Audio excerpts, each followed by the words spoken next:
Let's make something clear here. Simply doing something that most people don't does not automatically make you not part of the herd. So holding your shit for days is not necessarily going to make you exceptional. If anything, it might just cause you a mega colon. Now, I don't know what the fuck a mega colon is, but this shit sounds awesome. What truly separates those who are exceptional from the herd is acting out of a personal motive.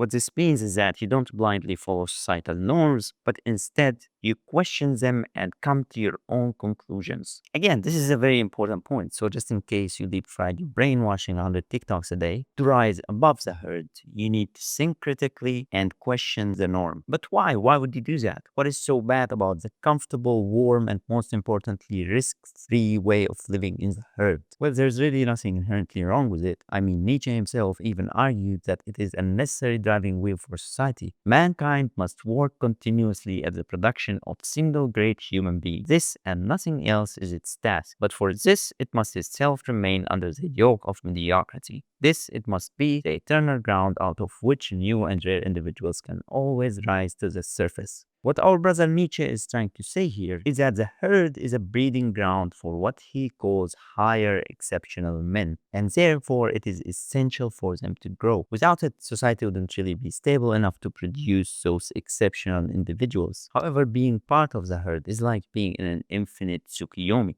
except instead of blissful illusions and infinite you get an ugly and uncreative office, instant noodles, back pain, and a fake personality of how passionate you are about staring at random lines of codes for 26 hours a day until you get chronic depression, become an NPC with the same three dialogue lines, and hit the social wall over and over again. In the herd, you are tamed. You are told that your desires are wrong. Being different, bold, ambitious, wanting power, money, influence, pussy, a maxed out Clash Royale account, shame on you. Something we need to understand about the herd is that it follows a moral system that is built on fear and resentment, which simply means that if they suffer, you have to suffer too. This concept is usually called equality.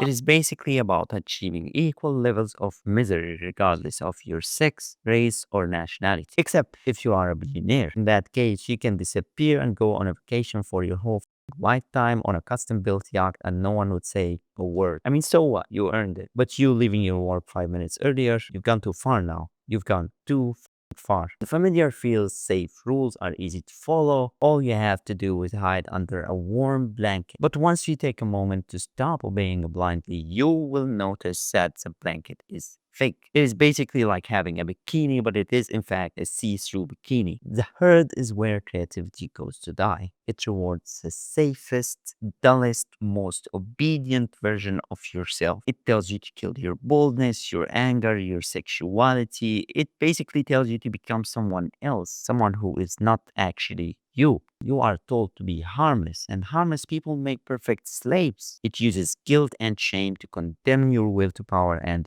individualism. It is a graveyard to creativeness and existence itself. Out of fear, it cuts out anything different, rejects anything threatening to uncover the warm blanket.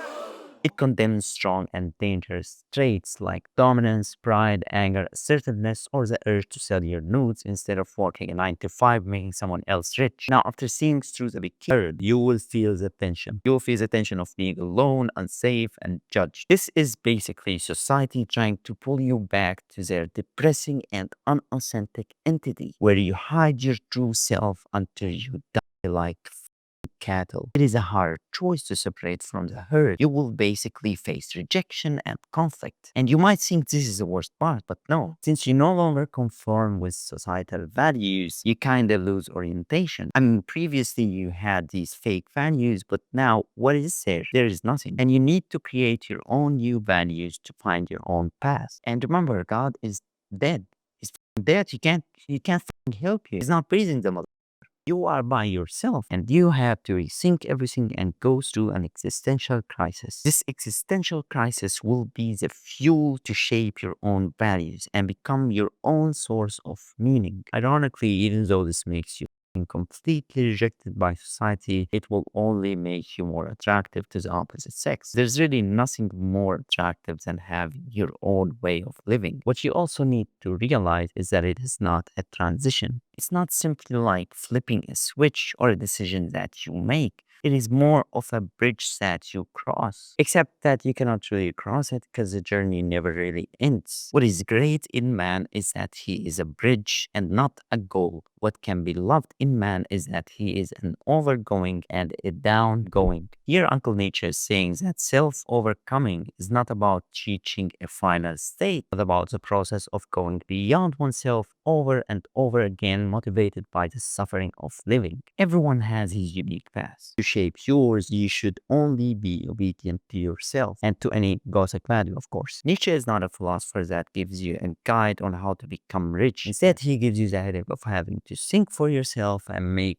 random YouTube videos with drawings, even though you've never really drawn any sensible shit in your whole life before. In Thus Spoke Zarathustra, a fiction philosophical book by Nietzsche, the main character Zarathustra embodies an overman. An overman is what Nietzsche calls exceptional individuals. Zarathustra doesn't really make much effort for people to follow him. In fact, he says the opposite. I am not looking for blind followers, but for companions. So even watching this video right now, Nietzsche wouldn't want you to copy everything I say, even though I have no clue what I'm saying. His point is to think for yourself, question, struggle, and carve your own path. Be careful, though. Knowing your goals, knowing what you want, but not acting upon it, rots into guilt. And guilt is way worse than trying and failing. I love those who do not first seek beyond the stars for a reason to go under and be a sacrifice, but sacrifice themselves to the earth so that the earth may one day become the overman's. Now, Nietzsche is not telling you to go high and go down on someone. He's saying he admires those who do not live for the afterlife, but live for life itself here on earth, to endure the necessary suffering in the hopes of becoming a Superman. I'm not making a joke. A Superman is also another translation for the overman or exceptional individuals. Overcoming yourself is not easy. I mean, even changing the habit of eating chips is kind of hard, but only by acknowledging your lower instincts can you develop discipline, resilience, and inner strength. This way, you can break free from the morals handed to you by the herd. You can live by your own code, one that you shape through reflection and experience. Stay authentic.